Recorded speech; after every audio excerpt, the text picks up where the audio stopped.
Νομίζω γίνανε εξαιρετικές εισηγήσεις. Πιο εξαιρετικές δεν γινόταν. Ωραία.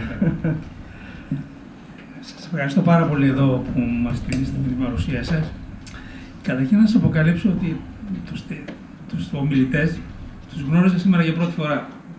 Αν εξαιρεθεί η Μαρία που είναι φίλη μου, τους άλλους γνώρισα σήμερα για πρώτη φορά.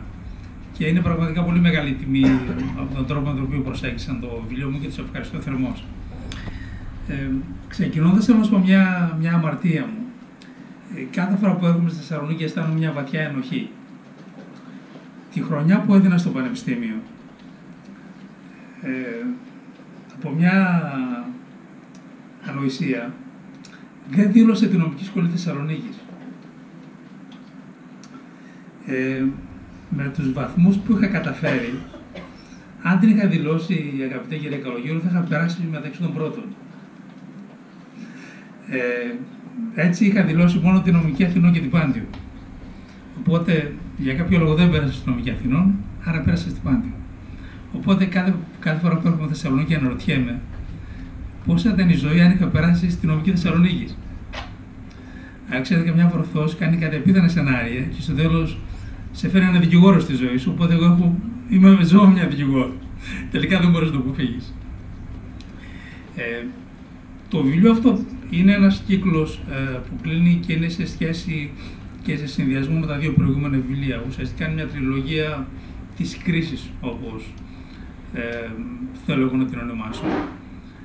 Και προσπαθώ, πολύ εύστοχα το έδωσαν και οι ομιλητές, μέσα από το βιβλίο να δώσω όχι μια ευκαιρία ή μια δυνατότητα ή να τονίσω κάποια κριτήρια αισιοδοξίας.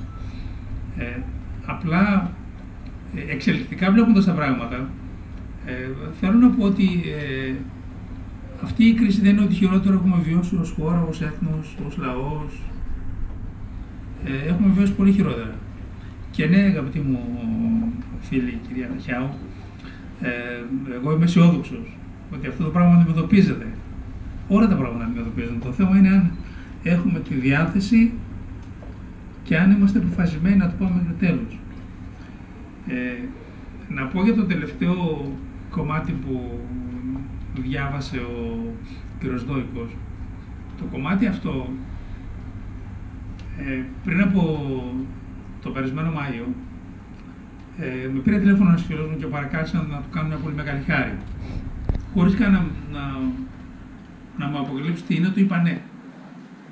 Στους κύριους λες ναι, δεν ζητάς λεπτομέρειες. Όταν την επόμενη μέρα συναντηθήκαμε και μου εξήγησε ποια ήταν η χάρη που μου ζήτησε, βρέθηκα σε μια εξαιρετικά δύσκολη θέση. Η χάρη που μου ζήτησε ήταν να πάω στη γυναίκα του στην πρώτη χημοθεραπεία που έπρεπε να κάνει.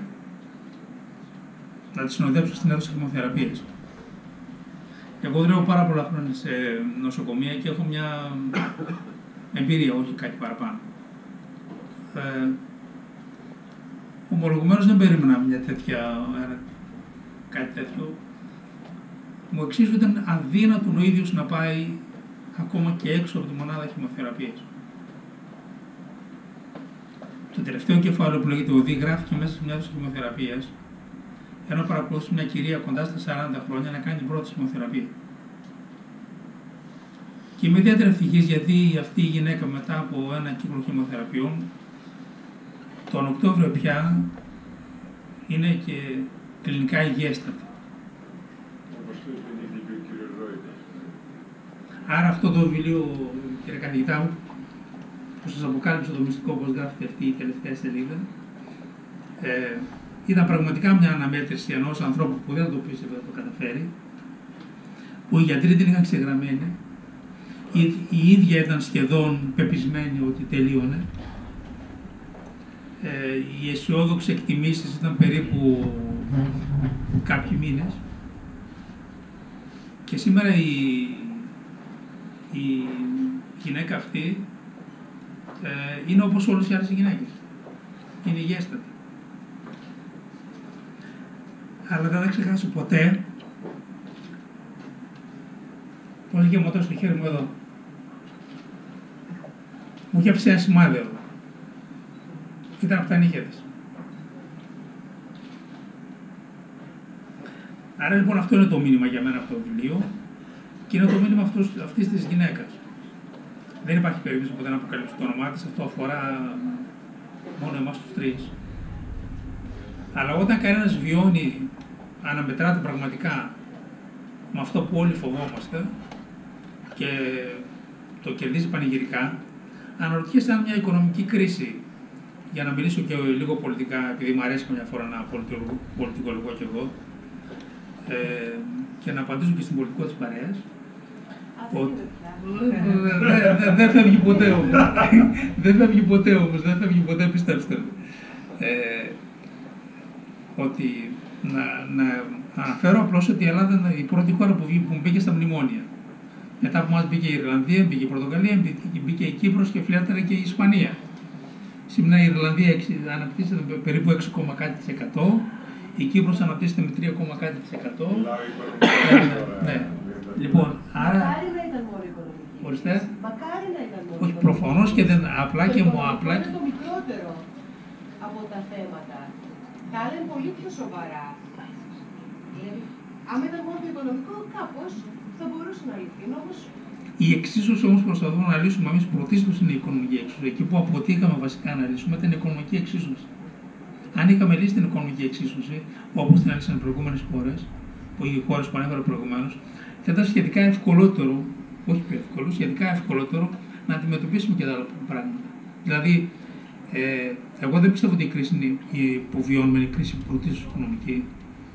Θεωρώ ότι το οικονομικό είναι οι συνέπειες των άλλων κρίσεων που μας δημιούργησαν. Ναι. Μα το βιβλίο σας το βοηθάει. Ναι, και απλά και μόνο εμείς, για να μην αντιμετωπίσουμε τα άλλα που ενδεχομένως είναι και πιο δύσκολα, επικεντρωνόμαστε περισσότερο στο οικονομικό κομμάτι. Αυτό θέλω να επισημάνω. Και από την άποψη αυτή και μόνο, λοιπόν, εγώ συνεχίζω παραμένω αισιόδοξος. Δεν νομίζω ότι χρειάζομαι κάτι άλλο να προσθέσω. Εγώ νομίζω ότι ένας συγγραφέας βρίσκεται σε εύκολη θέση το βράδυ μιας παρουσίασης, γιατί ακούει τους άλλους να λένε καλά λόγια γι' αυτό.